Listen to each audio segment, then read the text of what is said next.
I don't ever slow up, no I don't take shit. I got no love for the fakeness. If you wanna play tough and wanna hate this, I'll always show up. I don't ever slow up, no I don't take shit. I got no love for the fakeness. If you wanna play tough and wanna hate this, I'll always show up and make a statement. I don't ever slow up, no I don't take shit. How did two students in a garage create the brain of the modern world? How did a simple search bar become the most powerful tool in human history? And how did Google go from a scrappy startup to a company that knows more about us than we know about ourselves? This is not just the story of a search engine. It's the story of curiosity turned into empire. It's the story of how information became power, and how one company captured it all. From Stanford dorm rooms to Silicon Valley boardrooms. From a prototype called Backrub to a trillion-dollar giant. From organizing websites to organizing lives. This is the dramatic rise of Google, the company that changed the internet, changed business, and changed the way we think. It all started with a meeting. In 1995 at Stanford University, two PhD students crossed paths. Larry Page and Sergey Brin. At first, they didn't even get along. They argued constantly, debated ideas, and challenged each other's thinking. But that friction sparked something powerful. A shared obsession with solving one of the internet's biggest problems. The mid-1990s were the dawn of the web. Millions of new pages were appearing every month, but finding anything useful was chaotic. Search engines like AltaVista, Lycos, and Yahoo existed, but they were clumsy, ranking pages by how often a keyword appeared rather than by true relevance. The results were often messy, repetitive, and unreliable. Larry and Sergey believed they could do better. Their radical idea was to treat the web like a giant academic citation system, where hyperlinks acted as votes of importance, and the most linked pages carried the most authority. In 1996, they built a prototype called Backrub, a search engine that analyzed backlinks to determine which sites mattered most. It was revolutionary. Suddenly, search results weren't random. They were meaningful, reflecting the collective judgment of the web itself. The system was so powerful that it quickly overwhelmed Stanford servers, consuming massive amounts of bandwidth and storage. By 1997, the project had outgrown its academic roots. The two students needed a new name, something bold and memorable. They chose Google, inspired by Google, the mathematical term for 10 superscript 1, symbolizing their mission to organize an almost infinite amount of information. It was a name that captured both ambition and imagination. In 1998, working out of a friend's garage in Menlo Park, California, Larry and Sergey officially founded Google Incorporated. They scraped together $100,000 in funding from Andy Bechtolsheim, co-founder of Sun Microsystems, who famously wrote a check on the spot after seeing their demo. With that seed money, they hired their first employees, bought servers, and began turning their vision into reality. Their mission was simple but audacious: to organize the world's information and make it universally accessible and useful. At the time, it sounded almost impossible, but Larry and Sergey believed the internet needed a brain, and they were determined to build it. No one knew it yet, but this garage startup was about to change the internet and the world forever. By 1999, Google was no longer just a clever student project. Larry Page and Sergey Brin had secured $25 million in venture capital funding, giving them the resources to scale their vision. The garage startup was suddenly a company with global ambitions. At the time, the internet was cluttered with search engines like AltaVista, Lycos, and Yahoo. Most were overloaded with ads, portals, and distractions. Google was different. Its homepage was stark white, with nothing but a logo and a search bar. It looked simple, but behind the scenes, the PageRank algorithm was rewriting the rules of search. Results were faster, cleaner, and more relevant. Users immediately noticed. Word spread like wildfire. If you want real answers, use Google. But technology alone doesn't build empires. In 2000, Google launched AdWords, a system that allowed advertisers to bid on keywords and display small text ads alongside search results. Unlike flashy banner ads, AdWords was subtle, targeted, and incredibly effective. This was the moment Google discovered its golden goose. Search wasn't just useful, it was profitable. Every click meant revenue, and every search meant opportunity. The more people used Google, the more money it made.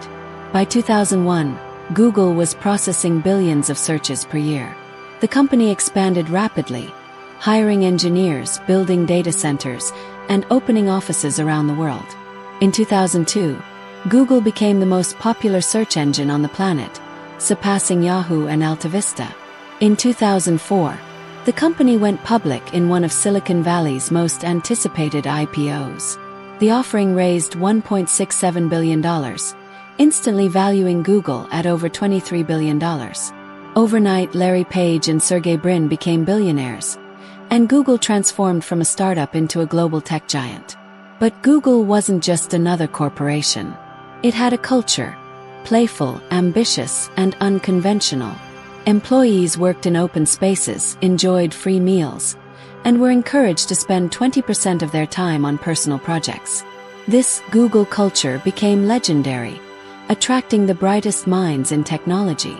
By the end of 2004, Google wasn't just a search engine. It was the gateway to the internet, and it was only getting started. Between 2010 and 2015, Google moved from being the world's favorite search engine to becoming the dominant force in the digital age. The company's quiet acquisition of Android in 2005 now revealed its true power. By 2010, Android smartphones were flooding the market, and within just a few years Android overtook Apple's iOS to become the most widely used mobile operating system worldwide. This meant Google wasn't just in your browser anymore.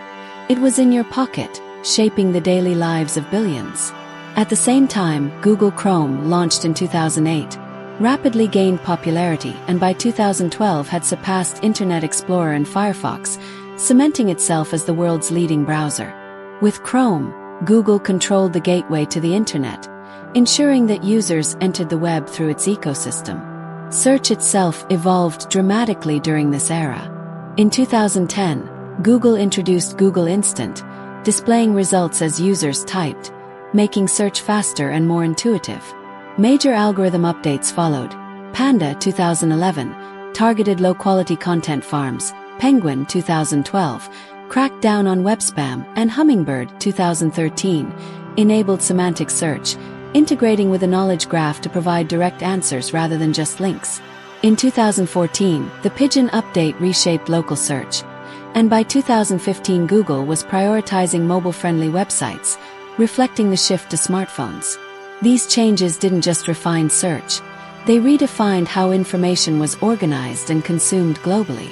Meanwhile, Google's advertising empire reached unprecedented heights. AdWords and AdSense became the backbone of the digital economy, funding countless websites and businesses while generating billions in revenue. By 2015, Google controlled the majority of online advertising, turning every search, click, and view into profit. Its services became everyday essentials. Gmail was the world's most popular email platform. Google Maps guided millions of journeys daily. YouTube dominated entertainment and culture as the new television, and Google Docs and Drive transformed collaboration and productivity. In 2011, Google even launched Google+, an ambitious attempt to challenge Facebook in social networking, though it ultimately failed to gain traction.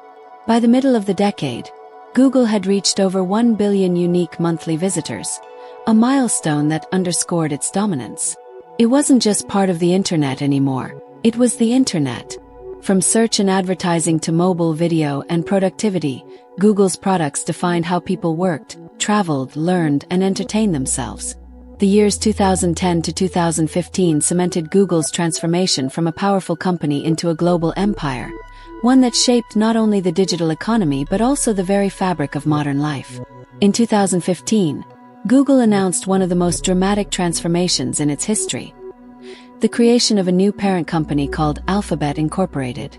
This restructuring was designed to make Google's core business cleaner and more accountable, while giving its experimental projects the freedom to grow independently.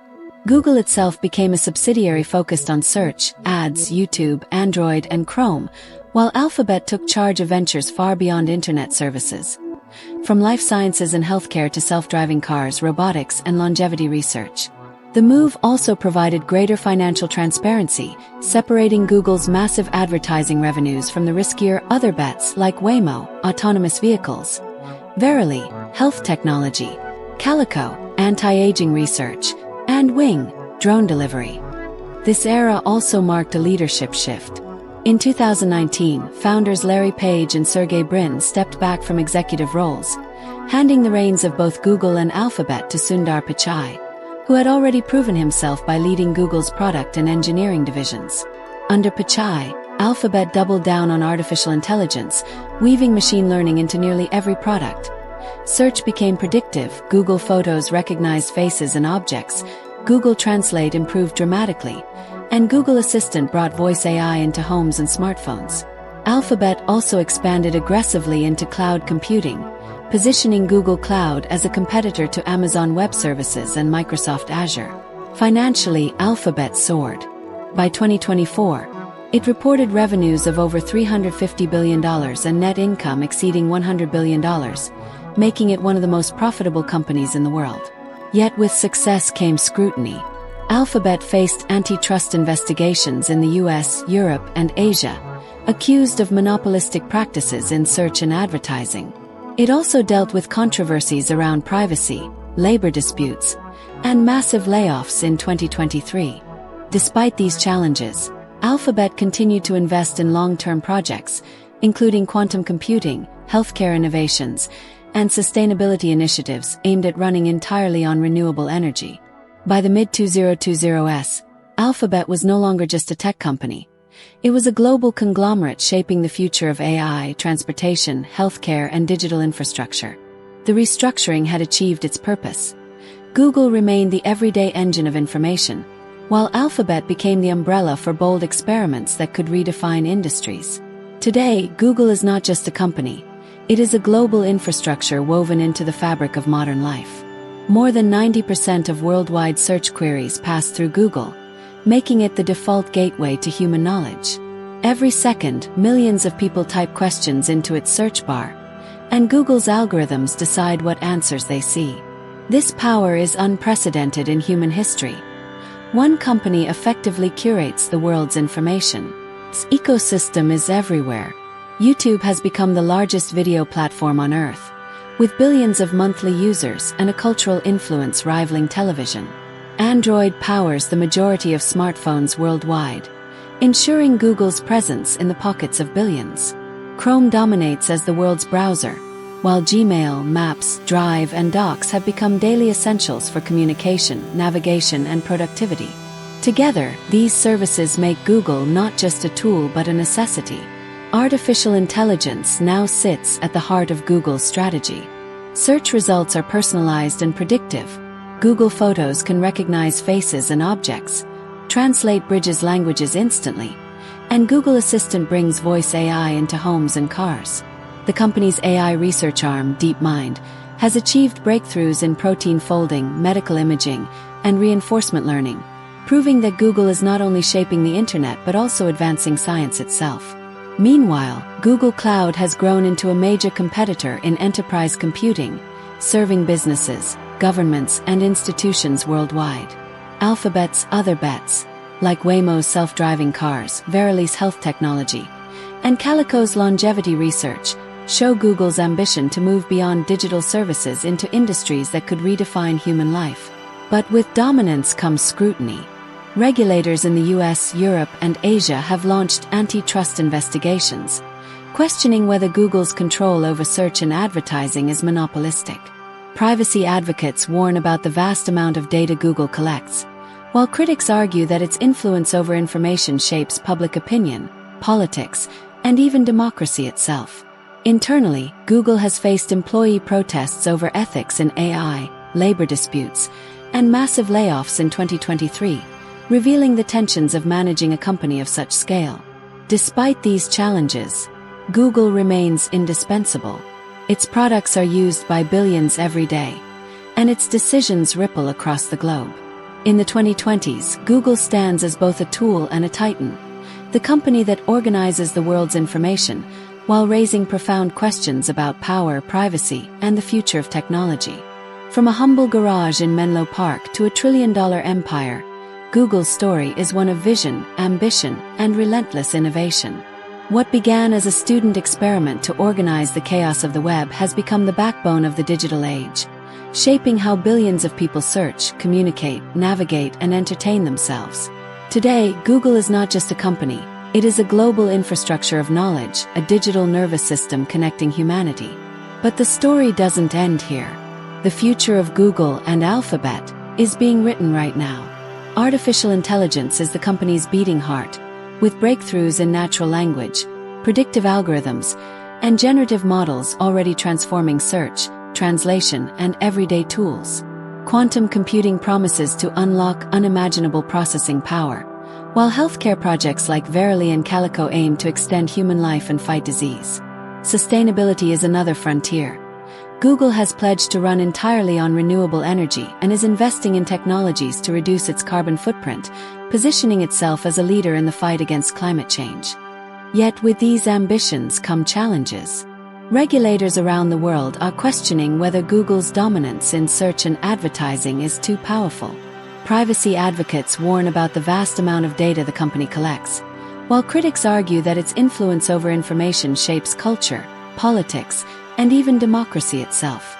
Internally, Google faces the challenge of balancing innovation with responsibility, ensuring that its advances in AI and data do not outpace ethical safeguards. So what lies ahead? Google's mission remains the same: to organize the world's information and make it universally accessible and useful.